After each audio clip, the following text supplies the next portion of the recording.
আজ শেয়ার করব একদম ঝটপট 5 মিনিটে তৈরি হয়ে যাবে হেলদি টেস্টি একটা ব্রেকফাস্ট রেসিপি, যেটা একদম ঘুম থেকে উঠেই 5 মিনিটে তৈরি করে ফেলতে পারবেন কোনো রকম ঝামেলা ছাড়া। বাচ্চা থেকে বড় যারা অবশ্যই ডায়েট করছেন তাদের জন্য এই রেসিপিটার বিকল্প হয় না। এত টেস্টি, বাচ্চারা তো বারবার খেতে চাইবে। নমস্কার বন্ধুরা, শ্বশুর বৌমা রান্নাঘর অ্যান্ড ব্লগ চ্যানেলে সকলকে স্বাগত। তাহলে কি করে তৈরি করব সেটাই দেখে নেওয়া যাক। সবার প্রথমে এইখানে আমি একটা বড় বোলের মধ্যে নিয়ে নিয়েছি আটা। আর আটা আমাদের স্বাস্থ্যের পক্ষে কতটা উপকার সেটা সকলেই কম বেশি জেনে থাকেন। আপনারা চাইলে ময়দাও ব্যবহার করতে পারেন। তারপর এর মধ্যে দিয়ে দেব বেসন। যেই বাটির পরিমাপ করে আটা দেবেন তার হাফ বাটি বা হাফ বাটির থেকে একটু কম পরিমাণ দিয়ে দিচ্ছে বেসন। এরপর দিয়ে দেব লবণ। এইখানে আপনারা সুজিও ব্যবহার করতে পারেন, বেসন যদি হাতের কাছে না থাকে, বা বেসন থাকলেও বেসন আর সুজি দুটোই ব্যবহার করতে পারেন।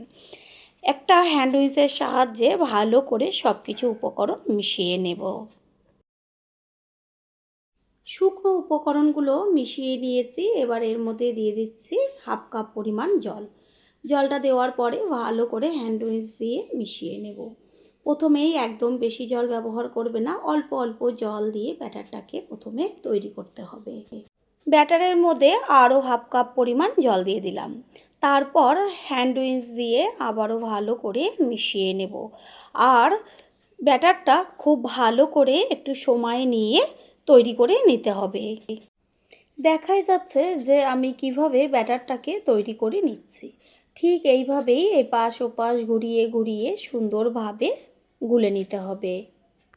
এখানে একটা সিদ্ধ আলুর খোসা ছাড়িয়ে নিয়েছি। আগের থেকে আমি আলুটা সিদ্ধ করে রেখেছিলাম। এবার একটা গ্রেটারের সাহায্যে গ্রেট করে নেব। গ্রেটারের সাহায্যে গ্রেট করে নিলে পরে কি হবে, এই যে ব্যাটারের সাথে আলুর গ্রেটটা ভালো করে মিশে যাবে। অবশ্যই গ্রেটারের সাহায্যে গ্রেট করে দেবেন। কত সুন্দরভাবে গ্রেট হয়ে যাচ্ছে, সম্পূর্ণ আলুটাই আমি এর মধ্যে দিয়ে দেব। যারা ডায়েট করছেন তারা অবশ্যই আলুটা স্কিপ করবেন। ওইদিকে বেসন আর আটা দিয়ে যেভাবে গুলে নিয়েছিলাম ব্যাটারটাকে, সেইভাবে তৈরি করে নেবেন।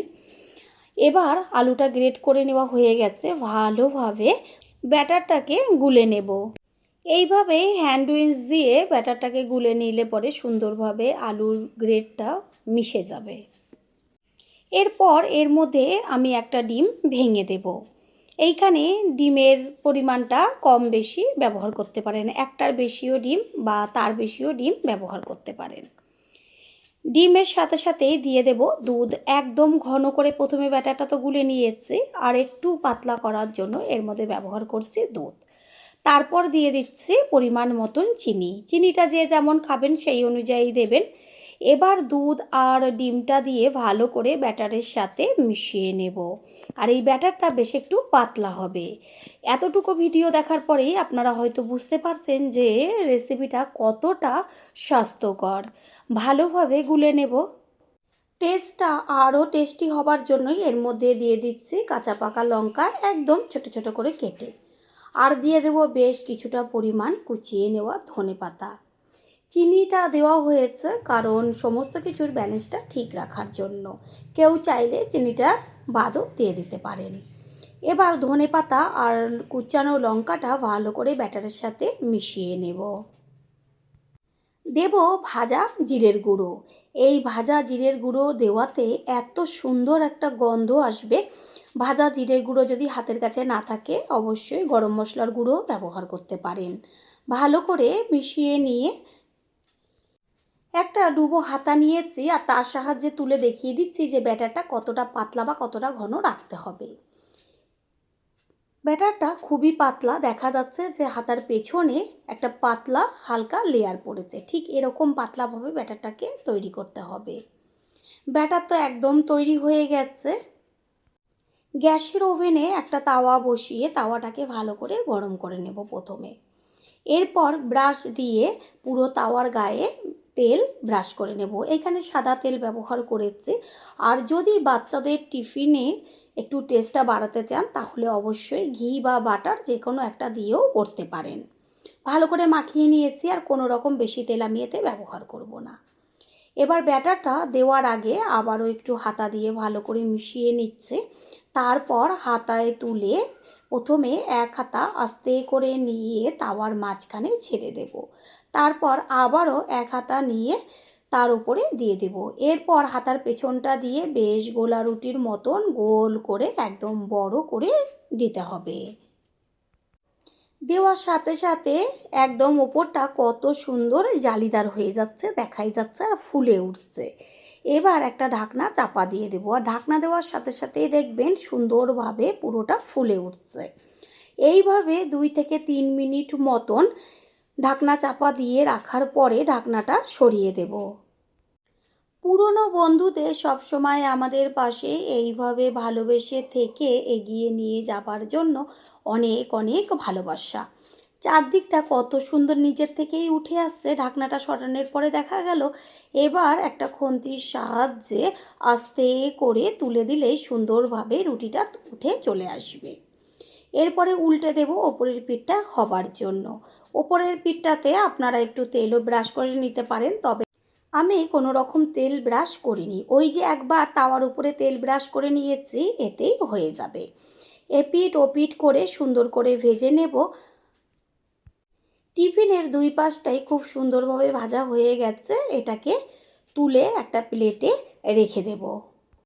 আবারও একটা করে দেখিয়ে দিচ্ছি। যখন আবার ব্যাটারটা দেবেন তার আগে হাতা দিয়ে একটু গুলে নিতে হবে। তারপর আস্তে করে তাওয়ার মাঝখানে ছেড়ে দেব। 2 হাতা পরিমাণ আমি দিয়ে সুন্দরভাবে চারদিকটা গোল করে ছড়িয়ে দিচ্ছি। প্রথমবার যারা আমাদের চ্যানেল ভিজিট করছেন তাদের আন্তরিক শুভেচ্ছা ও অনেক ভালোবাসা। আমাদের রেসিপিগুলো যদি ভালো লেগে থাকে সাবস্ক্রাইব করে দেওয়ার অনুরোধ রইল, ও পাশে থাকা বেল আইকনে ক্লিক করলে পরবর্তী ভিডিওগুলো সবার আগে আপনাদের কাছেই পৌঁছে যাবে। ঢাকনাটা চাপা দিয়ে দিয়েছিলাম 2-3 মিনিট বাদে ঢাকনাটা সরিয়ে দেখিয়ে দিচ্ছি কত সুন্দর ফুলে উঠেছে। ওপরের দিকটা সুন্দরভাবে শুকিয়ে গেছে। এবার এটাকে উল্টে দেব ওপরের পিঠটা হবার জন্য। এই পর্যায়ে আপনারা একটু বাটার বা তেল বা ঘি যা কিছু ব্রাশ করে নিতে পারেন। আমি কিন্তু এটা কিছুই ব্যবহার করব না। ওই যে একবার তেল ব্রাশ করে নিয়েছি, এতেই আমি সমস্ত টিফিনগুলো তৈরি করে নেব সম্পূর্ণ তেল ছাড়া। কত সুন্দর একাই উঠে যাচ্ছে। আবারও উল্টে দিয়েছি। ঠিক এইভাবে এপিঠ ওপিঠ করে উল্টে নেব। এটাও তৈরি হয়ে গেছে। সম্পূর্ণ টিফিনটা সুন্দরভাবে জালিদার হয়ে গেছে। এই টিফিনটাও তৈরি হয়ে গেছে, এটাকেও তুলে নিচ্ছি।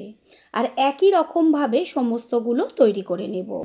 বন্ধুরা, আপনারা যে যেইখান থেকে ভিডিওটি দেখছেন অবশ্যই কমেন্টের মাধ্যমে জানাবেন।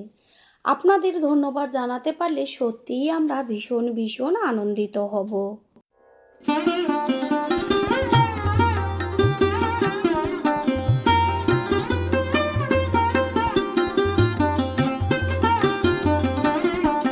তৈরি হয়ে গেল আজকের ব্রেকফাস্ট রেসিপি। আশা করি রেসিপিটি ভালো লাগলো, আর যদি ভালো লেগে থাকে একটা লাইক, কমেন্ট, পারলে একটা শেয়ার করে অবশ্যই জানাবেন। আপনাদের দেওয়া একটা লাইক ও লাইকের পাশে থাকা হাইপ আর একটা শেয়ার আমাদের কাছে অনেক অনেক গুরুত্বপূর্ণ। All friend, thanks for watching my video. আপনারা সকলে ভালো থাকবেন, সুস্থ থাকবেন। আবারও দেখা হবে অন্য কোনো রেসিপির এপিসোডে।